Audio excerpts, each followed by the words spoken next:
त्याचा कळस वैराग्य आहे. मेमरी कार्ड ना त्याच्यातली बसलं तसं तो हळूहळू खालून बटन नाही खालून फुकेल गे पटकन गेले 2-3 मिनिटं आमचे गेलं बाबा मला ऐकणाऱ्यांची लिंक तुटली नाही पाहिजे. ज्याचा पाया ज्ञान आहे त्याचा कळस वैराग्य आहे, ज्याचा कळस वैराग्य आहे त्याचा विस्तार नाम आहे, ज्याचा विस्तार नाम आहे त्याचा शांती खांब आहे, आणि ज्याचा शांती खांब आहे त्या संप्रदायाचं नाव वारकरी संप्रदाय. जगाच्या पाठीवर जेवढे संप्रदाय झाले असतील आपल्याला घेणं नाही, पण वारकरी संप्रदाय असा संप्रदाय आहे तुमचं वय विचारत नाही, तुमची जात विचारित नाही, तुमचं कुल विचारित नाही, तुमची उंची विचारित नाही, तुमची श्रीमंती विचारित नाही. कोणी या विठ्ठल म्हणा, जगातला एकमेव संप्रदाय वारकरी संप्रदाय. आधार करणं भयंकर रीत पाहिजे असं काय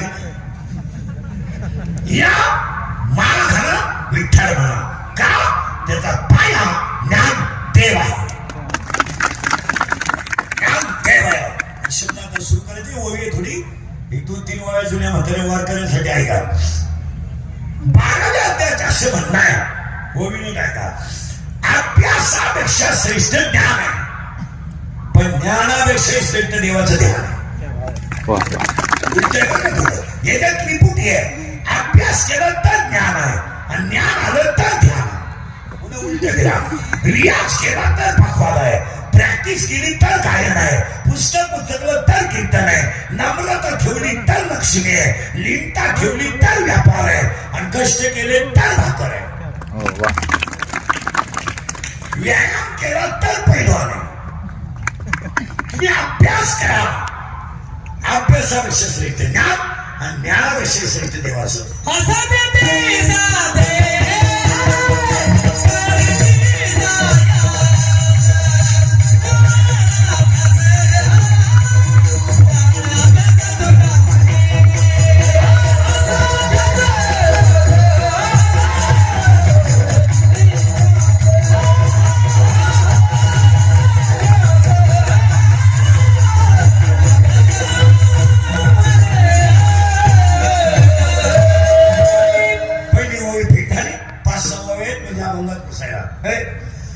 अभ्यासापेक्षा श्रेष्ठ ज्ञान, ज्ञानापेक्षा श्रेष्ठ देवाचं ध्यान. पण 10व्या अध्यायाचं म्हणणं असं उलट आहे. 10व्या अध्यायाचं असं म्हणणं आहे. 10वा अध्याय म्हणतो आतापर्यंत जगात बोंबलत हिंडणाऱ्यांना देव भेटला नाही. हे बायका पोरं सोन्यात बोंबलत हिंडत मोकार ठिकाणी खाजवीन तिकडच गण लावा, भाकरी खाऊ नका, सफरचंद हाना, चहा पिऊ नका, दूध हाना, आणि बायका करू नका, मोबाईलच्या गेम खेळा. ही सगळी नाटक आहेत, सगळी नाटक आहेत. आतापर्यंत महाराष्ट्रात एखाद्या माणसाचं नाव सांगा कारण व्याजाचा धंदा करणारी माणसं नीट मेली. किती लावा तुमचं वाटूनच महाराज असं का म्हणले. उत्तर प्रत्येक वाक्याला उत्तर. हे 16व्या अध्यायामध्ये 473 ओव्या, 473 ओव्यांमध्ये 2 संपत्ती आहेत, दैवी संपत्ती आणि आसुरी संपत्ती. दैवी संपत्तीचे 26 गुण आहेत आणि आसुरी संपत्तीचे फक्त 6 गुण आहेत. पण ओव्यांचा अभ्यास केला तर दैवी संपत्तीच्या ओव्या कमी आहेत आणि आसुरी संपत्तीच्या ओव्या जास्त आहेत. का आसुरी संपत्तीला संपवण्याची ताकद दैवी संपत्तीला. जेवढे कोट्याधीश लोक आहेत, कोट्याधीश, एकही माणूस आतापर्यंत घरी मेलेला नाही. कोणताही हॉस्पिटललाच मारणार आणि मारताना त्यांच्याजवळ 3 जणच असणार, डॉक्टर, नर्स, कंपाऊंडर. आणि 3 माहित नाही हा कधी मिळाला. लगेच क्लिक पडते त्यांना तीव्र झटका. ते मृत्यूशी 2 महिने झुंज देत होते. ते झुंज नव्हते ते गरीबाचा थरथराट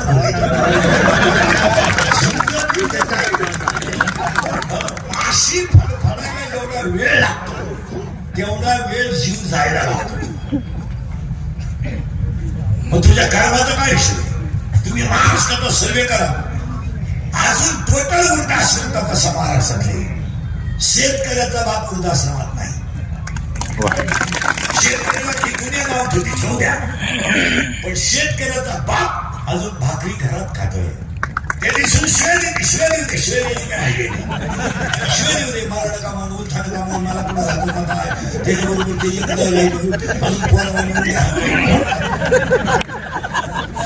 सो म्हातारा म्हणतो थोडी वेगळी होती बरं का. पण जेवढे सर्व्हिसला असताना 10-20 रुपये खाणारी लोक आहेत, ही सगळे पेन्शन घेऊन वृद्धाश्रमात आहेत. सगळं पेन्शन घेऊन आम्ही भेटायला जात असतो कधी कधी गेला ते आम्हाला ओळख करून देतात.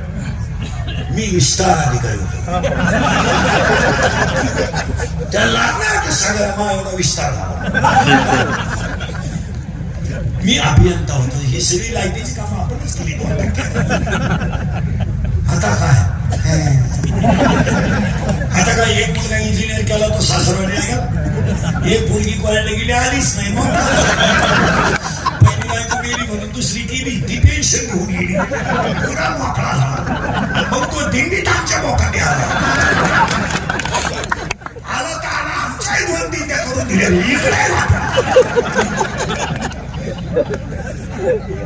सर्वे कर आहे का? बोबलत ओवी सांगायची मला, बोबलत हिंडणाऱ्यांना देव भेटत नाही, पारायण करणाऱ्यांना देव भेटत नाही, तीर्थाला हिंडणारा आणि उपास करणाऱ्याच्या तर खानदानी देव भेटत. ही उपास करणारी जी लोक आहेत ही चक्रम लोक आहेत, मनोरुग्ण लोक आहेत. एखादा उपास आठवड्यातून ठीक आहे, 15 दिवसाला 1 महिनाभर श्रावण त्या बापान धरला होता. अन्नपडे सगळे चालू काय मला जगात एखादा ग्रंथ दाखवा का उपवास करणाऱ्याला देव भेटला. हे परत ऐका, उपवास करणाऱ्याला कधीच देव भेटत नाही. बोल सांगू पटकन.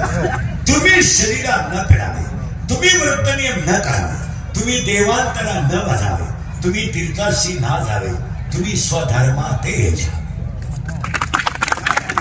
कोण सांगितलं जाऊन प्रकृतीला? कोण सांगितलं? तुम्ही फक्त तुमचा धर्म पाळा, त्याचं देव आहे. आणि म्हणून आखी गीता ही एका शब्दावर आहे, कर्म. आणि पुढे सांगतो, कर्म हाच देव.